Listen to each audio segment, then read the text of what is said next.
Hello à tous, bienvenue dans cette nouvelle vidéo YouTube. Aujourd'hui, on va parler de l'effet miroir.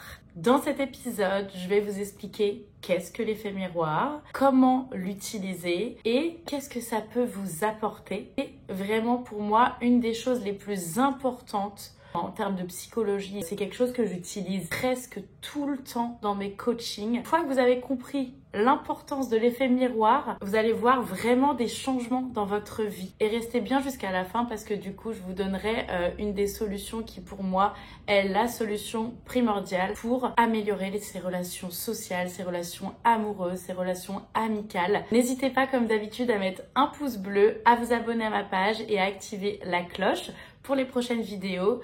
N'hésitez pas à me suivre aussi sur mon Instagram Marine Live Your Life. Je vous mettrai tout en description. Je suis Marine et je suis coach en guérison mentale et émotionnelle. Et vous retrouverez aussi en description mon lien si vous souhaitez prendre un rendez-vous avec moi. Voilà, let's go! L'effet miroir, tout simplement, c'est quand il y a une situation ou une personne qui nous agace par son comportement, qui est en fait un reflet de ce qu'on ne veut pas voir chez nous, de ce qui peut nous agacer chez nous. Mais il y a différentes manières d'effet miroir. Je vais vous expliquer vraiment en détail. Le premier effet miroir que l'on peut voir. Une personne nous agace par son comportement, car par exemple, on se retrouve avec une personne qui est très autoritaire, qui a vraiment du caractère, qui mâche pas ses mots, et nous, ça nous agace au plus haut point. L'effet miroir ici va me montrer que ça m'agace, car en fait, c'est une part d'ombre que j'ai chez moi, que je ne veux pas accepter. C'est-à-dire qu'une part d'ombre, c'est quelque chose qu'on ne veut pas accepter chez nous, qui a peut-être dans l'enfance été rejeté. On nous a fait penser que ce trait de caractère, en tout cas, était une part d'ombre parce qu'on a été rejeté plusieurs fois à cause de ça. On en a fait, du coup, dans notre cerveau, une réalité que c'était une part pas acceptée par les gens, quelque chose d'assez négatif qu'on a mis de côté. Je tiens à préciser que l'on est tous entièrement composés de parts d'ombre et parts de lumière. Mais si vous voulez voir que vos parts de lumière, il va y avoir des petits problèmes. Plus tard, l'effet miroir va se développer. Quand on rencontre quelqu'un qui nous agace, qui nous énerve par son comportement, l'effet miroir va jouer que en fait c'est une part d'ombre que l'on a et que l'on n'a jamais acceptée chez nous. Et du coup, on va être énervé contre la personne. On n'est jamais vraiment énervé contre une personne. On est énervé contre nous de ne pas accepter cette part d'ombre, de ne pas laisser vivre cette part d'ombre. Par exemple, là on parlait de l'autorité. Peut-être au final, nous sommes autoritaires, mais nous ne laissons pas vivre cette autorité parce qu'on pense que ce n'est pas bon, qu'on ne va pas être accepté, qu'on peut être rejeté pour ça. Donc, dans la vie de tous les jours, on va en vouloir à la personne en mode « je supporte pas cette personne, elle est vraiment trop autoritaire, moi j'aime pas du tout ça ». Alors qu'en réalité, c'est quelque chose que l'on a chez nous et que l'on n'ose pas mettre en lumière, en fait, tout simplement. Donc on va être énervé contre la personne. Donc là, ce qui est intéressant, c'est de s'introspecter. Si quelqu'un, une situation vous énerve, posez-vous les questions. Quelle émotion ça vient déclencher chez moi? Qu'est-ce qui vraiment m'agace? Pourquoi ça m'énerve autant qu'elle soit autoritaire? Si elle est autoritaire, c'est son caractère, on s'en fout, elle a le droit d'être comme elle est. Il faut savoir que chaque personne, pour moi, qui arrive dans notre vie est là pour nous faire évoluer et grandir. Encore plus intéressant, c'est que les personnes qui nous agacent le plus sont les personnes auxquelles on a le plus à apprendre. Parce que du coup, c'est avec ces personnes que l'on va s'introspecter et comprendre qu'en fait, on a une partie d'ombre que l'on n'acceptait pas en nous. Et en fait, grâce à cette personne, on va pouvoir accepter cette part et accepter qu'on est composé de parts de lumière et d'ombre et que tout est ok. Vous savez que plus vous allez accepter vos parts d'ombre, moins elles vont se manifester en soi. Elles vont plus se manifester parce qu'on les met de côté. Donc voilà, on a fini pour le premier effet miroir. C'est tout simplement une personne qui a un trait de caractère que vous ne supportez pas, car en fait, c'est une partie que vous avez en vous que vous n'osez pas mettre en lumière. Tout simplement, car vous l'avez catégorisé peut-être dans votre enfance par quelque chose de négatif, vous avez été rejeté par ça. Et vous êtes énervé contre la personne, car elle s'autorise à l'être, alors que vous ne vous l'autorisez pas. La deuxième partie d'effet miroir que l'on peut avoir, c'est vous venez me voir et vous me dites voilà, j'en ai marre, ces amies, elles ne prennent vraiment pas soin de moi, elles s'intéressent pas à moi alors que moi je suis vraiment là pour elles, je comprends pas. Quand on vient en général analyser ça, c'est qu'en fait vous recevez la même chose que ce que vous donnez. Si des amies ne prennent pas soin de vous comme vous le voudrez, si elles ne vous s'intéressent pas autant à vous comme vous le désirez. C'est peut-être que vous, tout simplement aussi, vous ne prenez pas soin d'elles autant qu'elles le désirent. Enfin, en tout cas, vous ne les écoutez pas assez. On renvoie en général le même miroir. Alors là, vous pouvez me dire, non, non, vraiment, je les écoute. Mais est-ce que vous le faites vraiment parce que vous en avez envie et que c'est vous qui le faites vraiment, ou vous le faites parce que vous pensez que c'est obligatoire de devoir écouter, prendre soin des gens? Et la nuance est très importante. Si vous faites une chose avec le cœur, si vous écoutez vraiment quelqu'un, si vous prenez soin de quelqu'un parce que vraiment vous avez envie, vous attendez rien en échange, c'est quelque chose que vous aviez envie de donner. Par contre, si vous prenez soin de quelqu'un, si vous l'écoutez, mais que vous attendez ça en échange, c'est pas quelque chose qui est fait naturellement avec le cœur. Donc, n'attendez pas en face que la personne fasse ça avec vous, qu'elle vous écoute sincèrement. Elle ne va pas vous écouter sincèrement. Elle ne va pas prendre soin de vous sincèrement parce que vous ne l'avez pas fait non plus. Quand vous avez des gens qui vous énervent, une situation, des personnes qui font quelque chose sur vous, posez-vous la question, est-ce qu'au fond, je ne fais pas pareil avec elle? Et je vous promets qu'à chaque fois en coaching qu'on voit ça, finalement qu'elle fait la même chose, je vous jure que ça baisse tout de suite l'émotion et l'énervement contre la personne. Et justement, on développe de la compassion pour la personne à ce moment-là.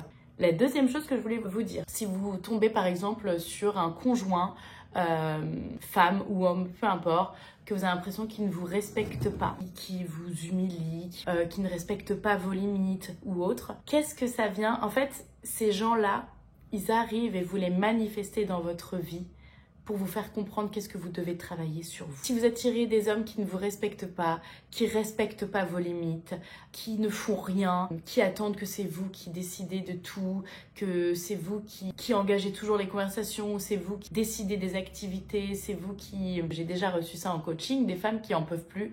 Je fais tout, c'est moi qui m'occupe de tout, lui il fait rien. En fait, vous ne pouvez pas faire tout pour quelqu'un et être énervé contre lui qui ne fasse rien. Et je ne sais pas si vous comprenez. Si vous donnez tout pour quelqu'un, si vous décidez tout, il ne va pas le faire, il n'a pas la place pour le faire. C'est là qu'on appelle l'énergie féminine masculine.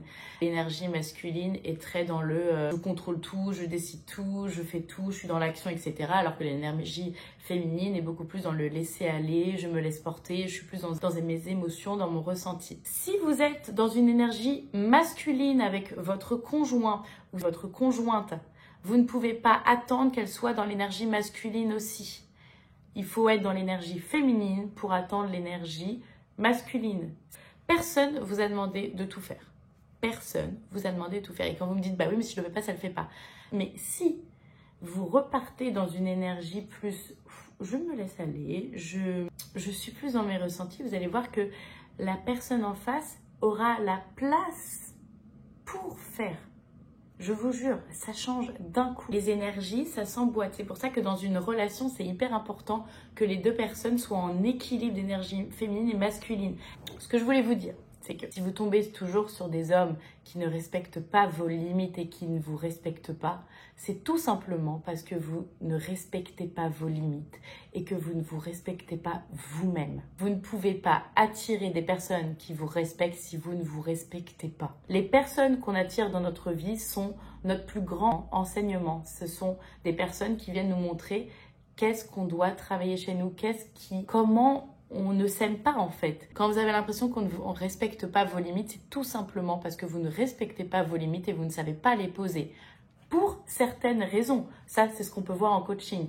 Les raisons, ça peut être que vous ne pensez pas être assez importante pour respecter vos limites et vous pensez que vous devez tout donner pour une personne. Vous avez été élevé d'une manière à tout donner pour des personnes. Vous avez toujours mis de côté vos émotions pour le bien de quelqu'un et du coup, plus tard dans votre vie, vous allez attirer des gens qui vous prennent votre énergie parce que du coup, vous devez comprendre que en fait, c'est vous-même à ce moment-là qui ne vous respectez pas et qui ne vous estimez pas. On attire soit ce que l'on est et qu'on ne veut pas voir, première partie de l'effet miroir, soit ce qu'on doit travailler chez nous, qu'on doit évoluer. Du coup, l'estime de nous, le respect de nos limites. Vous voyez, il y a plusieurs effets miroirs. Première chose, comme d'habitude, en prendre conscience. Quand quelqu'un vous énerve, on se pose, on ne reste pas juste énervé contre la personne, on vient faire une introspection. Qu'est-ce que ça vient déclencher chez moi? Pourquoi? Ok, ça m'énerve parce qu'en fait, j'ose pas l'assumer que moi aussi j'ai cette part et que j'aimerais bien pouvoir l'exprimer. C'est ok en fait. Et pour l'autre partie, quand quelqu'un ne nous respecte pas, regardez vos schémas répétitifs. Si vous tombez toujours sur des hommes ou des femmes qui ne vous respectent pas, si vous tombez toujours sur des gens qui vous trompent, ces schémas répétitifs ne sont pas là pour rien. Qu'est-ce que vous pouvez décrypter là-dedans pour changer ces schémas? Tout vient de nous. Je ne dis pas qu'on ne rencontre jamais des personnes malveillantes, justement. Si vous attirez des personnes malveillantes, je ne dis pas qu'on doit excuser et pardonner tout le monde, pas du tout. En tout cas, chaque personne malveillante ou mal intentionnée que vous allez attirer, la vie vous le met sur votre chemin pour vous faire évoluer, pour vous apprendre à vous aimer en fait. La chose en coaching qui à chaque fois fait des déclics, c'est quand elles prennent conscience qu'en fait c'est quelque chose qu'elles font aussi envers les autres. Et quand elles prennent conscience de ça, elles développent de la compassion pour les autres. Je vous disais au début, la personne vous agace par exemple parce qu'elle est autoritaire. Plus vous allez développer de la compassion pour elle, plus vous allez développer de la compassion pour vous. Puisqu'au final vous avez la même part d'ombre. Mais en fait moi aussi j'ai cette part d'ombre, moi aussi je suis autoritaire, c'est juste que je ne me l'autorisais pas. Et quand vous allez comprendre ça, vous allez développer de la compassion non seulement pour les autres, mais surtout pour vous-même. C'est ok, tu as le droit d'avoir cette part d'ombre en toi, laisse-la vivre. Développer de la compassion pour les autres est, je pense, la partie la plus importante pour guérir de tout. Je pense qu'à chaque situation dans notre vie, si on développe de la compassion pour les autres au lieu d'être énervé, c'est là où, en fait, on se guérit. C'est là où tout de suite, je vois en coaching les personnes où leurs émotions, tout d'un coup, se calment d'un coup parce qu'il n'y a plus d'énervement. Parce qu'on n'a plus l'impression que les gens font ça contre nous. Les gens sont juste un miroir de ce que l'on ne veut pas voir en nous. Et quand on développe de la compassion pour elles, on développe de la compassion pour notre part d'ombre, pour nous-mêmes. C'est juste ça. Les personnes qui nous énervent sont juste un manque de compassion pour nous. Si on développait de la compassion pour les gens, on développerait de la compassion pour nous et tout le monde irait bien mieux. Tout ce qu'on n'aime pas chez quelqu'un, tout ce qui nous agace chez quelqu'un est seulement une part d'ombre que l'on n'aime pas chez nous et qu'on ne veut pas accepter. C'est pour ça que chaque personne que vous attirez dans votre vie est en fait une bénédiction parce qu'elle va juste vous mettre en lumière ce que vous acceptez pas chez vous. Je sais pas si c'est clair parce que j'ai l'impression de me répéter, partir un peu dans tous les sens, mais en fait tout se rejoint quoi. Chaque personne que vous attirez est une personne qui a des choses similaires avec vous. Et du coup, vous attirez la même chose. Ce que vous allez donner, vous allez le recevoir. C'est comme, par exemple, il y a plein de personnes dans la vie qui vous disent « Oh, mais les gens sont pas aimables. Oh, mais les gens sont vraiment désagréables. » Ouais, mais pose-toi la question, est-ce que toi, t'es agréable ? Est-ce que toi, t'es sympa? Est-ce que t'as de l'empathie? Je crois pas. Mais vous attirez ce que vous êtes. Si demain, je vais me promener et que je suis désagréable, je suis énervée contre le monde, je suis aigrie, je vais pas recevoir des gens adorables. Ça me paraît logique. Vous ne pouvez pas attirer des soleils autour de vous si vous êtes un nuage rempli de pluie et d'orage. En gros, le message de tout ça, c'est que tout vient de nous. J'espère que cet épisode vous a plu. J'ai vraiment, je dis ça à chaque fois, mais l'impression d'être partie dans tous les sens. J'espère que c'était clair. En fait, j'ai tellement de choses à dire là-dessus que c'est compliqué pour moi d'être structurée. Si ça vous a plu, n'oubliez pas de mettre un like et surtout, mettez-moi en commentaire qu'est-ce que vous avez pensé de la vidéo. Est-ce que vous avez apprécié? Est-ce que ça vous a appris des choses? Qu'est-ce que vous pensez de l'effet miroir? J'aimerais beaucoup avoir votre avis. Est-ce que vous êtes d'accord avec moi ou pas? Je mets en description mon Instagram pro, Marine Live Your Life. Et si vous souhaitez prendre rendez-vous avec moi, n'oubliez pas que je suis coach en guérison mentale et émotionnelle. Je mets le lien pour prendre rendez-vous dans ma bio. Je vous fais plein de bisous et je vous dis à bientôt.